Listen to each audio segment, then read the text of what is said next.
السلام علیکم ورحمۃ اللہ وبرکاتہ۔ الحمد للہ نحمده ونستعینه ونستغفره ونؤمن به ونتوکل علیہ ونعوذ باللہ من شرور انفسنا ومن سیئات اعمالنا من يهد الله فلا مضل له ومن يضلل فلا هادي له ونشهد أن لا إله إلا الله وحده لا شريك له ونشهد أن محمدا عبده ورسوله أما بعد فقد قال الله تبارك وتعالى في الكلام المجيد والفرقان الحميد فأعوذ بالله من الشيطان الرجيم بسم الله الرحمن الرحيم يا أيها الذين آمنوا أطيعوا الله وأطيعوا الرسول وأولي الأمر منكم وقال الله تبارك وتعالى في موضع آخر بسم الله الرحمن الرحيم فاسألوا أهل الذكر إن كنتم لا تعلمون صدق الله العلي العظيم وقال النبي صلى الله عليه وسلم عليكم بسنتي سنة الخلفاء الراشدين المهديين وتمسكوا بها بالنواجذ او كما قال النبي صلی اللہ علیہ وسلم۔ اطاعت خداوندی مقصد زندگی ہماری، اطاعت خداوندی مقصد زندگی ہماری، اطاعت نبوی میں کامیابی ہے ہماری۔ نبی کے راستے سے قدم جو بھی ہٹائے گا، نبی کے راستے سے قدم جو بھی ہٹائے گا، کبھی راستہ نہ پائے گا، کبھی منزل نہ پائے گا۔ محترم سامعین، برادران اسلام، معزز علماء کرام، عزیز طلباء، پردہ نشین ماں و بہن، آج آپ حضرات کے سامنے ایک بہت ہی اہم اور ضروری بات رکھنے جا رہا ہوں۔ وہ کیا ہے کہ غیر مجتہد پر ائمہ اربعہ میں سے کسی ایک کی تقلید کرنا ضروری اور واجب ہے۔ اس پر جمہور علماء امت کا اجماع ہے۔ اسی میں غیر مجتہد کے ایمان اور اعمال کی سلامتی ہے۔ میرے محترم، آئیے مجتہد کسے کہتے ہیں اور اس کے لیے کیا کیا شرائط ہیں، کیونکہ آج اس دور میں کچھ لوگ ایسے بھی دنیا میں بستے ہیں، اپنے آپ کو مسلمان کہلاتے ہیں، تھوڑی بہت بنگلہ یا کچھ اردو سیکھ کر قرآن کے مفسر بننے لگتے ہیں اور اپنے آپ کو مجاہد کہنے لگتے ہیں، اور یہ کہتے ہیں کہ قرآن اور حدیث ہمارے لیے کافی ہے، قرآن حدیث پر ہم عمل کریں گے، یہ ہمارے لیے کافی ہے۔ تو آئیے مجتہد کسے کہتے ہیں اور غیر مجتہد کون ہے، اس کو ہم پہچانیں۔ میرے محترم، مجتہد وہ شخص ہے جو براہ راست خداداد فہم و فراست سے اور قابلیت و صلاحیت کے ذریعے سے کتاب اللہ و سنت رسول سے شریعت کے اصول و فروع اور دین کے مقاصد کلیہ و جزیہ کا استخراج و استنباط کر سکے، یہ ہے مجتہد۔ اب مجتہد کے لیے کچھ شرائط ہے۔ مجتہد کے لیے پہلی شرط یہ ہے کہ علوم عربیت میں، یعنی لغت عربی میں، فن صرف میں، فن نحو میں، فن بلاغت اور معنی میں حاذق و ماہر ہو۔ دوسری شرط مجتہد کے لیے ہے کہ کتاب اللہ و سنت رسول اور اقوال صحابہ و تابعین پر پورا مطلع ہو، اور قرآن کریم کے قرأت متواترہ اور قرأت شاذہ سے باخبر ہو، اور آیات کے اسباب النزول اور ناسخ و منسوخ سے باخبر ہو، تاکہ قرآن کریم کی صحیح تفسیر کر سکے، اور احادیث نبوی سے بخوبی واقف ہو، اور احادیث کی صحت و عدم صحت اور ذوق پر پورا واقف ہو، نیز راویوں کے حالات بھی اچھی طرح جانتا ہو۔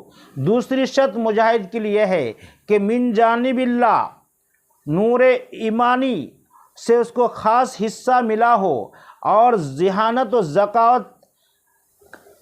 ذکاوت میں ایسا ممتاز ہو کہ بڑے بڑے اذکیاء اور عقلاء ان کے خداداد فہم کے سامنے ان کی گردنیں خم ہو۔ چوتھی شرط ورع و تقوی کا مجسمہ ہو، حق پرست ہو، ہوا پرست نہ ہو۔ پانچویں شرط مجتہد کے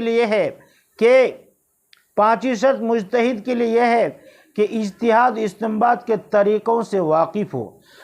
میرے محترم، یہ ہے مجتہد کے شرائط کہ یہ 5 شرائط، تقریباً 5 شرائط اگر کسی کے اندر ہے وہ مجتہد ہے۔ اب مجتہد کے لیے کسی امام کی تقلید ضروری نہیں ہے، لیکن جو غیر مجتہد ہے، یعنی جن کے اندر یہ شرائط نہیں ہے، وہ غیر مجتہد ہے۔ اور غیر مجتہد کے لیے فقہاء اربعہ میں سے، یعنی ائمہ اربعہ میں سے امام ابو حنیفہ، امام مالک، امام شافعی، امام احمد بن حنبل رحمہم اللہ میں سے کسی ایک کی تقلید ضروری اور واجب ہے۔ اس پر جمہور علماء امت کا اجماع ہے۔ اسی میں غیر مجتہد کے لیے اور اس کے ایمان اور اعمال کی اس میں سلامتی ہے۔ میرے محترم، اس غیر مجتہد کے لیے ائمہ اربعہ میں سے کسی ایک کی جو تقلید ضروری ہے، اس کی دلیل اللہ تبارک تعالیٰ کا فرمان ہے، یا ایھا الذین آمنوا اطیعوا اللہ واطیعوا الرسول واولی الامر منکم۔ اللہ تبارک تعالیٰ اس آیت کریمہ کے اندر فرماتے ہیں کہ اے ایمان والو، اللہ کا کہنا مانو اور رسول کا کہنا مانو، اور تم میں سے جو اولی الامر ہے ان کا کہنا مانو۔ اب آئیے، اولی الامر کون لوگ ہیں؟ اولی الامر لغت میں ان لوگوں کو کہا جاتا ہے جن کے ذمے کچھ نظامت ہو، کچھ ذمہ داری ہو۔ اسی لیے حضرت ابن عباس، مجاہد، حسن بصری وغیرہ رضی اللہ عنہم حضرات مفسرین کرام نے اولی الامر کا مصداق اس دور میں علماء، فقہاء اور مجتہدین کرام کو قرار دیا ہے، کیونکہ وہ نائب رسول ہے۔ نبی کا فرمان ہے العلماء ورثۃ الانبیاء، اور دین کے باغ ڈور علماء کے ہاتھ میں ہے۔ تو لہٰذا معلوم ہوا کہ اولی الامر سے مراد علماء، فقہاء اور مجتہدین کرام ہے۔ اس آیت سے سمجھ میں آتا ہے کہ اللہ رسول کے فرمان کے بعد اولی الامر کے حکم پر چلنا بھی ضروری ہے۔ اسی طرح سے دوسری دلیل اللہ تبارک تعالیٰ کا فرمان ہے فَاسْأَلُوا أَهْلَ الذِّكْرِ إِن كُنتُمْ لَا تَعْلَمُونَ، کہ اگر تم دین کی بات نہیں جانتے ہو، دوسروں سے معلوم کر کے اس پر عمل کرو۔ اس آیت کریمہ سے ایک اہم ضابطہ معلوم ہوتا ہے، وہ ضابطہ یہ ہے کہ جو دین کے احکام نہیں جانتے، وہ جاننے والوں سے معلوم کر کے اس پر عمل کرے۔ یعنی نہ جاننے والوں پر فرض ہے کہ جاننے والوں سے معلوم کر کے اس پر عمل کریں۔ اسی طرح سے سرکار دو عالم نے فرمایا طالب العلم فریضۃ علی کل مسلم، کہ دین کا اتنا علوم حاصل کرنا جس سے ایک انسان حلال حرام، جائز ناجائز، حق و باطل، ان تمام چیزوں کو سامنے رکھ کر زندگی گزار سکے، ہر ایک انسان پر ضروری ہے۔ اس لیے جو نہیں جانتے ہیں، جاننے والوں سے معلوم کر کے اس پر عمل کرنا ضروری ہے، اور اسی کا نام تقلید ہے۔ تو اس سے معلوم ہوا کہ جو نہیں جانتے ہیں، یعنی جو مجتہد نہیں ہے، غیر مجتہد ہے، ایسے افراد کے لیے، چاہے وہ مرد ہو یا عورت، جوان ہو یا بوڑھا، مسافر ہو مقیم، غریب ہو یا مالدار، ہر ایک جو غیر مجتہد ہے، ایسے غیر مجتہد کے لیے ائمہ اربعہ میں سے کسی ایک کی تقلید ضروری ہے۔ اگر کوئی شخص غیر مجتہد ہو کر بھی اجتہاد اور مجتہد ہونے کا دعویٰ کرے اور یہ کہے کہ میں قرآن حدیث کو سمجھ کر پڑھ کر ہم شریعت پر عمل کر لیں گے وہ ایسا ہوگا وہ شخص جیسے کہ کوئی انسان تیرنے کے فن سے واقف نہیں ہے، اپنے آپ کو سمندر پر ڈال دے گا، وہ شخص غرق ہوگا، ہلاک و برباد ہوگا۔ ایسے ہی کوئی افراد جو غیر مجتہد ہے اور اپنے آپ کو مجتہد کہلائے گا اور قرآن حدیث سے مسائل استنباط کرنے چاہے گا، مسائل نکال کے اس پر عمل کرے گا، وہ ایسا ہی ہوگا کہ وہ خود بھی ڈوبے گا، دوسروں کو بھی ڈبائے گا، یعنی خود بھی گمراہ ہوگا، دوسروں کو بھی گمراہ کرے گا۔ نیم ملا خطرہ ایمان، نیم حکیم خطرہ جان۔ جو نیم حکیم ہوتے ہیں وہ خطرہ جان ہوتے ہیں، اور جو نیم ملا ہوتے ہیں وہ خطرہ ایمان ہوتے ہیں۔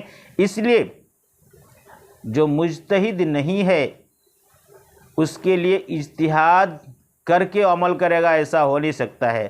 بہرحال جو مجتہد حقیقت معنی میں، اور مجتہد کے جو 5 شرائط بیان کیے گئے ہیں، یہ شرائط اگر کسی کے اندر ہے تو میں ایسے افراد کے لیے کہتا ہوں ان کو کسی امام کی تقلید کی کوئی ضرورت نہیں ہے، وہ خود قرآن حدیث کو پڑھ کر سمجھ کر مسائل استنباط اور استخراج کر کے اس پر عمل کرے، کوئی ضرور نہیں اس کے تقلید، اس کے لیے تقلید ضروری نہیں ہے۔ ہاں لیکن جو غیر مجتہد ہے اس کے لیے تقلید ضروری ہے۔ اللہ تبارک تعالی ہمیں اور آپ کو اور امت مسلمہ میں سے ہر فرد انسان کو جو حقیقت معنی میں مجتہد نہیں ہے، اور اس دور میں مجتہد تقریباً مفقود ہے، جو مجتہد نہیں ہے وہ غیر مجتہد ہے، اور غیر مجتہد کے لیے کسی امام نے چاروں امام میں سے کسی ایک امام کی تقلید اس پر ضروری ہے۔ اور ائمہ اربعہ امام ابو حنیفہ رحمۃ اللہ علیہ، امام مالک رحمۃ اللہ علیہ، امام شافعی رحمۃ اللہ علیہ، امام احمد بن حنبل رحمۃ اللہ علیہ، ان چاروں اماموں میں سے کسی ایک کی تقلید ضروری ہے۔ اللہ تبارک تعالی ہمیں آپ کو اور امت مسلمہ کو ان باتوں کو سمجھ کر تقلید کے ساتھ زندگی گزارنے کی توفیق عطا فرمائے۔ السلام علیکم ورحمۃ اللہ وبرکاتہ۔